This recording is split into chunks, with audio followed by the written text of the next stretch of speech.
শহীদ করে দেওয়া হয়েছে।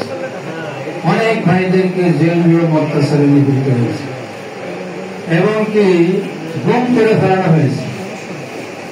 মা বোনদেরকে রমজান মাসে তালিমুল কোরআনের প্রোগ্রাম থেকে ধরে নিয়ে এবং কি আন্দোলনের বলে দেখে বোমা দেখে তাদেরকে অ্যারেস্ট করা হয়েছে।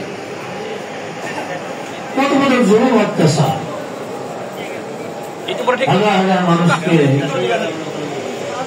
এই করে চালান দেওয়া হয়েছে, তাদের উপর মারপিট করা হয়েছে, আয়না ভয়ে আবদ্ধ রেখে অত্যাচার করা হয়েছে, গুম করা হয়েছে। সম্মানিত ভাইরা, আল্লাহ তাআলার কাছে আমরা কান্নাকাটি করেছি। আল্লাহ তাআলা এই জালিমদেরকে কোনো না কোনো সময় পর্যবস্ত করবে।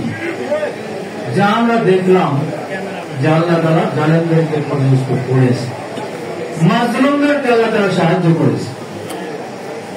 এমনকি আমি মনে করি ফিলিস্তিনি বাসীদেরকে আজকে হত্যা করা হচ্ছে।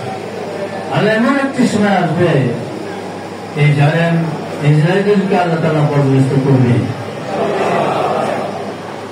এবং মাজলুমদের দোয়া আল্লাহ তাআলা দরবারে কবুল হয়। বাংলাদেশের